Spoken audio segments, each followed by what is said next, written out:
بسم اللہ الرحمن الرحیم۔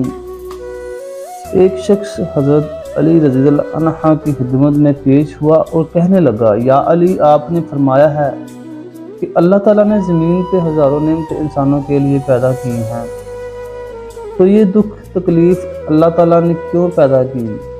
حضرت علی رضی اللہ نے فرمایا، اے اللہ کے بندے، شکر کرو، اللہ تعالیٰ نے دکھ کو پیدا کیا اور یہ اللہ تعالیٰ کی نعمت سے ایک نعمت دکھ بھی ہے۔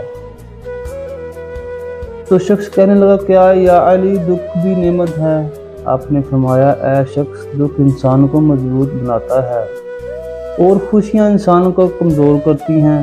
اللہ تعالیٰ جب انسان کو نوازنا چاہتا ہے اور عظیم مقام دینا چاہتا ہے تو اسے تکلیف، دکھ، درد کی راہ بخشتا ہے تاکہ وہ بن بن کر اتنا سیکھ لے کہ اپنی منزل تک جا پہنچے۔ یاد رکھنا، انسان کا دکھ انسان کو سکھانے کے لیے ملتا ہے، لیکن افسوس یہ ہے کہ انسان اس دکھ کی وجہ سے روتا رہتا ہے۔ لیکن دکھ اور درد کی وجہ سے کتنا بھی رو لے وہ ختم نہیں ہوگا، کیونکہ دکھ انسان کو رلانے کے لیے نہیں بلکہ انسان کو سکھانے کے لیے آتا ہے۔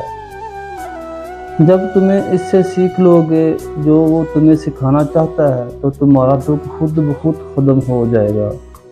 زندگی اتنی دکھی نہیں کہ مرنے کو جی چاہے، بس لوگ اتنے دکھ دیتے ہیں کہ جینے کو دل نہیں کرتا۔ یہ حقیقت ہے کہ انسان کو جہاں سے پیار کی سب سے زیادہ امید ہوتی ہے، اس سے سب سے زیادہ دکھ وہیں سے ہی ملتا ہے۔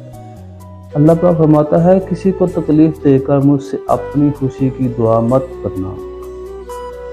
بعض تکلیف ایسی ہوتی ہیں کہ ہمیں لگتا ہے جیسے اب ہم مر جائیں گے، جیسے اب کہیں سے کوئی بھی امید نہیں آئے گی، اور پھر ہم جلد مایوس ہو جاتے ہیں۔ اگر جانتے ہو کہ کوئی غم بھی مسلسل نہیں رہتا، وہ ہمارا پیارا رب بڑا رحیم و کریم ہے، اس سے تو یہ بالکل گوارا نہیں کہ تمہیں کوئی تکلیف پہنچے۔ کہ اللہ کو فرماتا ہے کہ تم مانگو جو مانگنا ہے، تمہارا مانگنا اچھا لگتا ہے، تم کیوں پریشان ہوتے ہو؟ میری قدرت پر یقین نہیں تم کو؟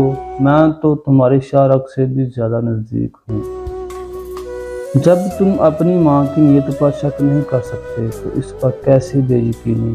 جو تم سے 70 ماؤں سے بڑھ کر محبت کرتا ہے، مجھ سے مکمل یقین کے ساتھ مان کر دیکھ لو، پوری دنیا کو تمہارا وسیلہ بنا کر تجھے نہ نوازا تو کہنا، اللہ پاک جو بھی کرتا ہے سب کے لیے بہتر ہی کرتا ہے۔